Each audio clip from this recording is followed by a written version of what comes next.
அனைவருக்கும் வணக்கம். சாயங்காலம் ஒரு 3:30 மணி இருக்கும். மதுரையில் பள்ளி முடிந்து பரபரப்பான சாலையில் பேருந்து, சைக்கிள், பைக் என போய்கொண்டிருக்கும் வேளை. என்னுடைய மேனேஜர் அவசரமாக ஒரு டாக்குமெண்ட்டை கொண்டு வரச் சொன்னார். நானும் ஆஃபீஸிலிருந்தே என்னுடைய பைக்கை ஸ்டார்ட் பண்ணி போய்கொண்டிருந்தேன். அப்போது போகும் வழியிலேயே திடீரென என்னுடைய பைக் ரிப்பேர் ஆனது. வேறு வழி இல்லாமல் ஒரு பஸ்ஸில் ஏறினேன். அவரிடம் இருந்து மறுபடியும் ஃபோன் வர, சார் பைக் ரிப்பேர் ஆயிடுச்சு, ஒரு 10 நிமிஷத்தில் நான் வந்துடுவேன் என்று சொல்லி ஃபோனையும் கட் செய்தேன். சும்மாவே அந்த ஆள் ஒரு டென்ஷன் பார்ட்டி. இதில் இப்படி ஆச்சுன்னா சும்மா விடுவாரா என்ன? காது ஜவ்வு கிளியிற மாதிரி கத்துவான். முதல் தடவை வீட்டுக்கு வேற கூப்பிட்டு இருக்கான். என்ன செய்ய போறானோ என யோசித்து கொண்டே பேருந்தில் பயணம் செய்து கொண்டு இருந்தேன்.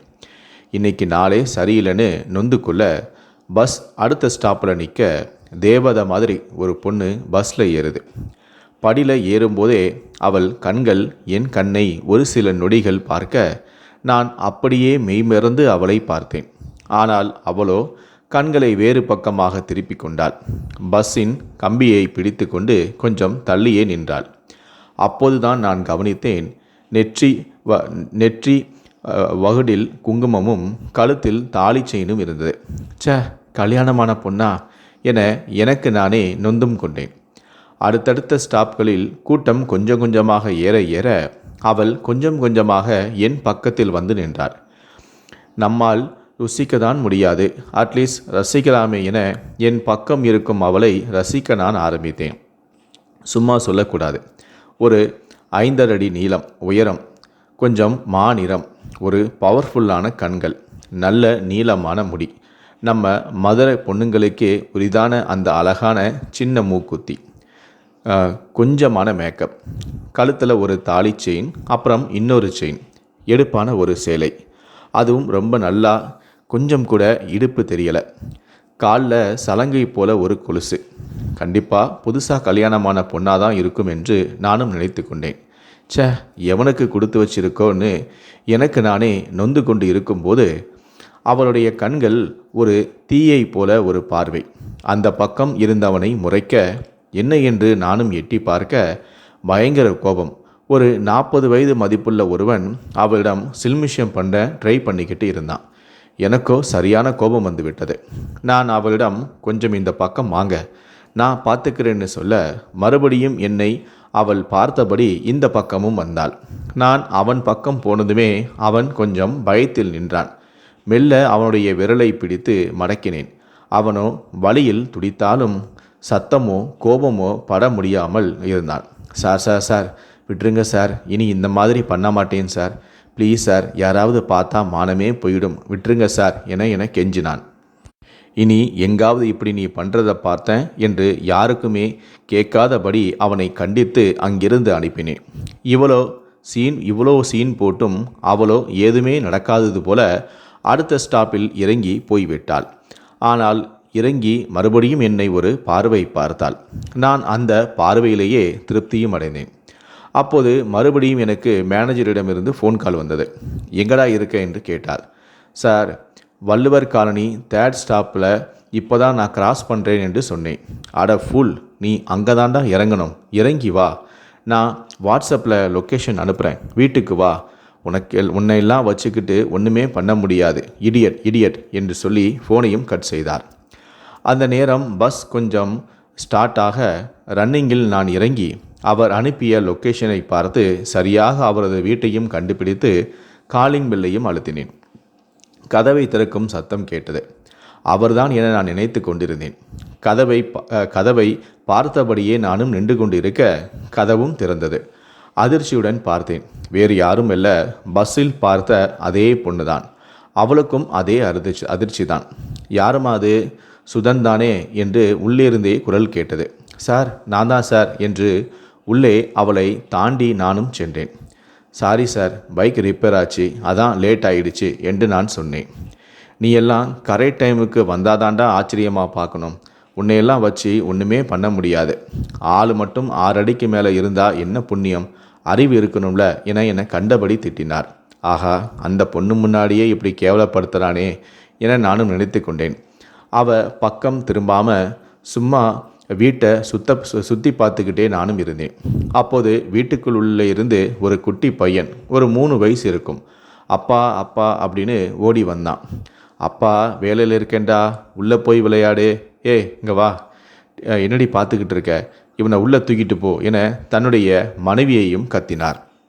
விலங்கின மாதிரி தான், சின்ன பையன்கிட்ட கூட இப்படி தான் இருப்பான் போல, சிடுமூஞ்சி என நான் நினைத்து கொண்டேன்.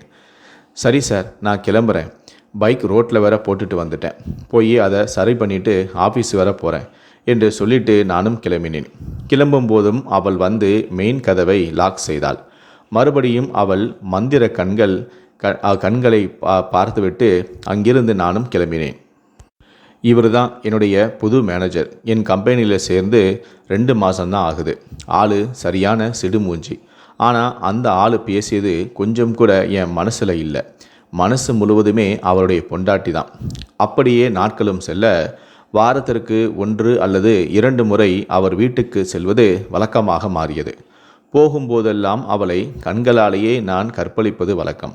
1 மாதத்திற்கு பின் என் மொபைலுக்கு ஒரு வாட்ஸ்அப்பில் மெசேஜ் வந்தது, தேங்க்ஸ் அண்ட் சாரி என்று. யாரடா இது, புது நம்பரா என்று இருக்கு என்று யோசித்தேன். ஹலோ, யாருங்க இது என்று நானும் கேட்டேன். எல்லாம் உனக்கு தெரிஞ்ச ஆளுங்க தான். அன்னைக்கு பஸ்ஸில் எனக்கு ஹெல்ப் பண்ணதுக்கு தேங்க்ஸ். உங்ககிட்ட ஒரு தேங்க்ஸ் கூட சொல்லாததுக்கு சாரி என்று பதில் அனுப்பியிருந்தாள். மகிழ்ச்சியில் எனக்கு துள்ளி குதிக்கணும் போல் இருந்தது. ஆனால் முன்னாடி கேபினில் அவருடைய புருஷன், அதாவது என்னுடைய மேனேஜர் தான் உட்கார்ந்து வேலை செய்து கொண்டு இருந்தான். நீங்களா? சத்தியமாக நம்ப முடியலங்க. வீட்டில் வரும்போது நிமிர்ந்து கூட என்னை பார்க்க மாட்டீங்க, எப்படிங்க மெசேஜெல்லாம் பண்ணுறீங்கன்னு நான் கேட்டேன். அதான் அங்கே முடியலைன்னு நான் உங்கள் நம்பரை கண்டுபிடிச்சி இப்போ மெசேஜ் பண்ணுறேன். ஏன் நான் மெசேஜெல்லாம் பண்ண வேண்டாமா என கேட்டார். ஐயோ, அப்படிலாம் இல்லைங்க, சாரி, என்னால் நம்பவே முடியல, அதான் நான் திரும்ப கேட்டேன். ஆனால் உங்கள் புருஷனுக்கு தெரியாமல் பார்த்துக்கங்க, அப்புறம் என் வேலையே போயிடும்னு நான் சொன்னேன். அதுக்கு அவளோ, ஹலோ, நீங்கள் தெரியாமல் பார்த்துக்கங்க, உங்களுக்காவது வேலை தான் போகும், எனக்கு என் வாழ்க்கையே போயிடும்னு சொன்னான். அதெல்லாம் தெரியாதுங்க, என்னை நம்பலாம், நான் பார்த்துப்பேன்னு சொன்னேன். நம்புறதால தாங்க நானே தைரியமாக உங்கள்கிட்ட பேசுகிறேன்னு சொன்னான். ரொம்ப தேங்க்ஸுங்க. அப்புறம் என் பேர் சுதன்ங்க, அதான் நல்லா தெரியுமே என்று சொன்னாள். ஆனால் எனக்கு உங்கள் பேர் தெரியாதுங்க என்று சொன்னேன். என் பெயர் ரதி தேவி என்று சொன்னாள். பிறக்கும்போதே கண்டுபிடிச்சி வச்சிருப்பாங்க போல, செம்ம பேர் தாங்க அப்படின்னு நானும் சொன்னேன். இப்படியே எங்களுடைய சேட் நாளுக்கு நாள் ரொம்ப நெருக்கமான உறவாக மாறியது. கடைசியில் நாங்கள் எதிர்பார்த்த அந்த நாளும் வந்தது. ஆம், அன்று அவள் என்னை அவளுடைய வீட்டுக்கு அழைத்திருந்தாள். காலையில் சாரல் மலையில் நனைந்து கொண்டு சரியாக ஒரு 9 மணிக்கு அவளுடைய வீட்டிற்கு சென்று காலிங் பெல்லை அடித்தேன். அப்போது மேனேஜர் ஒரு வேலை விஷயமாக வெளியூர் சென்றிருந்தாள். அன்று ஞாயிற்றுக்கிழமை வர விடுமுறைதான். அதனால் என்னை அவளுடைய வீட்டுக்கு அழைத்திருந்தாள். நானும் அவளுடைய வீட்டுக்கு போயிருந்தேன். எனக்காக காத்திருந்த அவளோ அழகான சிவப்பு கலர் சேலை உடுத்தி ஒரு ரோஜா பூ போல இருந்தாள். உள்ளே சென்றவுடனே, என்னடா மலையில் நனைஞ்சிட்டியா என தான் உடுத்திருந்த சேலை முந்தானையை கொண்டே என் தலையை துவட்ட வர நானும் அப்படியே அவளை சுவற்றில் சாய்த்து முகமெல்லாம் முத்தமிட்டு அவளை பேச விடாமல் அவளுடைய இதழ்களையும் சுவைக்க ஆரம்பித்தேன். அவளும் எனக்கு ஈடு கொடுத்து என் இதழ்களை சுவைக்க ஒரு 5 நிமிடம் இடைவிடாமல் இருவரது எச்சிலையும் பரிமாற நாக்கு 2ம் சண்டை போட்டு கொண்டு மூச்சு முட்ட முத்தமிட்டோம். 5 நிமிடம் முத்த போர் முடிய மூச்சு வாங்க என்னை பார்த்தாள். உனக்காக அழகாக நான் மேக்கப் போட்டு புது புடவையெல்லாம் கட்டியிருந்தா அதை கொஞ்சம் கூட கவனிக்காமல் வந்ததுமே உன் வேலையை ஆரம்பிச்சிட்டியா என கேட்டாள். அவள் பேச்சை காதில் வாங்கி கொண்டு அவளது கழுத்து முழுவதும் முத்தமிட, எப்படியும் எல்லாத்தையும் கலடத்தானடி போகிறேன், மேக்கப்பை கலைக்கத்தானடி போகிறேன் என்று சொல்லி அவளை பார்த்து கண்ணடித்தேன். சீ, பொறுக்கி என திட்டினாள். ஆமாம், முழுசாக உன்னை பொறுக்க தாண்டி நான் இங்கே வந்திருக்கேன் என்று சொன்னேன். அப்படியே அவளை அழைத்து கொண்டு பெட்ரூமுக்கு சென்றேன். படுக்கை அறைக்கு சென்ற பிறகு நான் எதற்காக இங்கு வந்தனோ, அவள் எதற்காக என்னை இங்கு அழைத்தாலோ அது எங்களுக்குள் சந்தோஷமாக நடந்தது. அந்த நாளிலிருந்தே எங்களுக்குள் நெருக்கமும் அதிகமானது. என் மேனேஜரோ வேலை என அவர் ரதியை கண்டுக்கவே இல்லை. அதனால்தான் ரதி என்னை அவளுடைய வீட்டுக்கு அழைத்து உல்லாசமாக இருக்க ஆரம்பித்தாள். என் மேனேஜரை பொறுத்தவரை எனக்கு ஒரு குழந்தை பிறந்து விட்டது. நான் இப்போது ஆண்மகன் ஆகிவிட்டேன். அதனால் நான் இனி என்னுடைய வேலையில் முழு கவனத்தை செலுத்தி கம்பெனிக்கு விசுவாசமாக இருந்து அதிகமான ப்ரொமோஷனை வாங்கி அதிக பணத்தை சம்பாதித்து வாழ்க்கையில் பெரிய அளவில் செட்டிலாக வேண்டும் என்ற எண்ணம் தான் அவருக்கு இருந்தது. அதனால் அவர் ரதியை கண்டு கொள்வதே இல்லை. தான் அதிகமாக சம்பாதிப்பதால் தன்னுடைய மனைவியையும் அவர் கட்டுப்பாட்டில் வைத்திருப்பதாகவும் அவருக்கு ஒரு நினைப்பு. ஆனால் ரதிக்கோ உடல் தேவை இருந்ததால் அடிக்கடி நானும் அவளுடைய வீட்டுக்கு செல்வதால் என் மீது அவளுக்கு மோகம் ஏற்பட்டு என்னை தற்போது அவர் இல்லாத நேரத்தில் வீட்டுக்கு அழைத்திருந்தாள். எனக்கும் ஆரம்பத்தில் இருந்தே அவள் மீது ஆசை இருந்தது. அதனால் நானும் அவளுடைய வீட்டுக்கு அழைத்தவுடனே சென்று அவளோடு தனிமையில் இருக்க ஆரம்பித்தேன். அந்த நாள் முதல் எங்களுக்குள் நெருக்கம் அதிகமானது. அதன் பிறகு எப்போதெல்லாம் மேனேஜர் வெளியூருக்கு செல்கிறாரோ அப்போதெல்லாம் நானும் ரதியும் உல்லாசமாக இருப்பதையே வழக்கமாக்கி கொண்டோம். இப்படியே எங்களுக்குள் நெருக்கம் அதிகமாக நாங்களும் அடிக்கடி தனிமையில் சந்தித்து உல்லாசம் அனுபவித்து வந்தோம். மற்ற நேரங்களில் வாட்ஸ்அப்பில் சேட் செய்தும் எங்களுடைய தகாத உறவை வளர்த்து வந்தோம். அப்படிதான் ஒரு நாள் வழக்கம் போல என்னுடைய மேனேஜர் வெளியூர் செல்ல காலை ஒரு 5 மணி இருக்கும். என்னுடைய மேனேஜர் வெளியே சென்று விடுவார். நீ கம்பெனிக்கு செல்வதற்கு முன்பு என்னுடைய வீட்டிற்கு வா, நாம் இருவரும் உல்லாசமாக இருக்கலாம். அதன் பிறகு நீ என்னுடைய வீட்டிலிருந்தே உன்னுடைய கம்பெனிக்கு செல் என ரதி எனக்கு ஒரு நாள் முன்னாடியே எனக்கு தகவல் கொடுத்தும் இருந்தாள். நானும் அடிக்கடி செல்வது வழக்கம்தானே, அதனால் எதை பற்றியும் நான் யோசிக்கவில்லை. நானும் சரி வருகிறேன் என சொல்லிவிட்டேன். சொன்னது போலவே என்னுடைய மேனேஜரும் காலையில் வெளியூர் செல்வதற்காக 5 மணிக்கு அவர் வீட்டிலிருந்து கிளம்பிவிட்டார். அப்போது ரதியும் அவருடைய குழந்தையும் தூங்குவதால் அவர்களை எழுப்ப வேண்டாம் என அவரிடமிருந்த இன்னொரு ஸ்பேர் கீ மூலமாக வீட்டை பூட்டிவிட்டு அவர் சென்று விட்டார். அவர் செல்லும்போது அவருடைய காரை வீட்டில்தான் வைத்துவிட்டு சென்றிருந்தார். அதன் பிறகு ரதி எனக்கு ஃபோன் செய்து என் கணவன் சென்று விட்டார், நீங்கள் வீட்டுக்கு வாருங்கள் என என்னை கூப்பிட்டிருந்தார். நானும் உடனடியாக ரதியுடைய வீட்டிற்கு சென்றேன். அதன் பிறகு இன்னைக்கு நான் ஆஃபீஸுக்கு போக வேண்டும் என்பதால் சீக்கிரமாகவே ரதியுடைய வீட்டிலிருந்து கிளம்ப வேண்டும் என நான் சென்றதுமே எதுவும் பேசவில்லை. நாங்கள் இருவரும் உல்லாசமாக இருக்க ஆரம்பித்தோம். நாங்கள் உல்லாசமாக இருந்த சமயம் பார்த்து வீட்டிலிருந்து சென்ற மேனேஜர் கொஞ்சம் தூரம் சென்ற பிறகு அவர் திடீரென ஒரு டாக்குமெண்ட்டை வீட்டிலேயே மறந்து வைத்து விட்டது அவருக்கு ஞாபகம் வந்தது. அதனால் அந்த டாக்குமெண்ட்டை எடுப்பதற்காக மீண்டும் அவர் வீட்டிற்கு வந்தார். வந்தவர் தன்னிடம் இருந்த ஸ்பேர் கீயை போட்டு வீட்டுக்குள் வர படுக்கையறையில் நானும் ரதியும் உல்லாசமாக இருந்து கொண்டிருந்தோம். அந்த சமயம் பார்த்து மேனேஜர் ரூமுக்கு வர நாங்கள் இருவரும் இருந்த கோலத்தை பார்த்து அதிர்ச்சியானார். அவரால் தன்னுடைய அதிர்ச்சியை ஆத்திரம் தலைக்கேறி அவரோ எங்கள் இருவரையும் சரமாரியாக அடிக்க ஆரம்பித்தார். என் கண் முன்னாலேயே ரதியையும் அடித்தார், ரதியின் கண் முன்னாலே என்னையும் அடித்தார். இப்படி என் கண் முன்னாலே அவர் ரதியை அடித்தது எனக்குள் கோபத்தை அதிகரித்தது. அதே போல ரதியின் கண் முன்னாலே அவர் என்னை அடித்தது ரதியுக்கும் கோபத்தை அதிகரித்தது. இப்படி எங்கள் இருவருக்கும் கோபம் அதிகரிக்க ஒரு கட்டத்தில் பொறுமையை இழந்த நாங்கள் இருவருமே சேர்ந்து மேனேஜரை சரமாரியாக அடிக்க ஆரம்பித்தோம். நாங்கள் இருவரும் சேர்ந்து அவரை பலமாக தாக்க ஆரம்பித்தது அவர் கொஞ்சம் கூட எதிர்பார்க்கவில்லை. அதன் பிறகு நாங்கள் இருவரும் சேர்ந்து அவரை சரமாரியாக அடித்து கீழே தள்ளினோம். அதன் பிறகு படுக்கை அறையில் இருந்த தலையணை எடுத்து நான் அவரது முகத்தில் வைத்து அழுத்த ரதியோ அவருடைய இரு கைகளையும் பலமாக பிடித்து கொள்ள நான் மேனேஜரின் மேல் அமர்ந்து தலையணையாலேயே அவருடைய முகத்தை அமுக்கி அவரை மூச்சு முட்ட வைத்து துடிக்க துடிக்க அவரை நான் கொலை செய்து விட்டேன். அந்த ஆத்திரத்தில் நாங்கள் என்ன செய்கிறோம் என்று தெரியாத அளவுக்கு நாங்கள் அவரை கொலை செய்துவிட்டோம். அவரை கொன்ற பிறகுதான் நாங்கள் இருவருமே சுயநினைவுக்கு வந்தோம், இப்படி அவசரப்பட்டு அவரை கொலை செய்து விட்டோமே என்று. அதன் பிறகு யாருக்கும் தெரியாமல் இந்த பாடியை எப்படி மறைப்பது என நாங்கள் இருவரும் யோசித்தோம். அப்போது சொன்னேன், இப்போது காலை நேரம், ஆட்கள் நடமாட்டம் அதிகமாக இருக்கும். அதனால் இப்போது இவருடைய பாடியை வெளியே எடுத்து சென்றால் நாம் மாட்டி விடுவோம். அதனால் இரவுதான் இவருடைய பாடியை எடுத்து செல்ல வேண்டும். அப்படியே எடுத்து சென்றாலும் இவருடைய பாடியை கொண்டு எங்கே போடுவது என நாங்கள் இருவரும் யோசித்து கொண்டிருந்தோம். அப்போதுதான் ரதி சொன்னால், ஊருக்கு ஒதுக்குப்புறமாக என் கணவன் ஒரு இடம் வாங்கி வைத்திருக்கிறார். அந்த இடத்திற்கு என்னுடைய கணவனின் உடலை சென்று நாம் இருவரும் புதைத்து விட்டு வந்து விடுவோம் எனவும் கூறினாள். எனக்கும் அதுவும் தான் சரியாகப்பட்டது. அப்போது நான் சொன்னேன், நான் இப்போது என் மீது எந்தவிதமான சந்தேகம் வராமல் இருக்க நான் வழக்கம் போல நான் இப்போது கம்பெனிக்கு வேலைக்கு செல்கிறேன். இரவு நான் வீட்டுக்கு வருகிறேன். உன் கணவனின் காரிலேயே அவருடைய உடலை எடுத்து சென்று நாம் அந்த இடத்திற்கு சென்று அவருடைய உடலை புதைத்து விட்டு வருவோம் எனவும் கூறினேன். நான் இரவு உன்னுடைய மகனுக்கு பாலில் தூக்க மாத்திரை கலந்து கொடுத்து அவனை தூங்க வைத்து விடு, அதன் பிறகு நாம் இங்கிருந்து செல்வோம் என கூறிவிட்டு நானும் வழக்கம் போல யாருக்கும் என் மீது சந்தேகம் வரக்கூடாது என நானும் ஆஃபீஸுக்கு வேலைக்கு சென்றேன். ஆஃபீஸ் முடிந்ததும் ரதி எனக்கு மீண்டும் ஃபோன் செய்தாள்.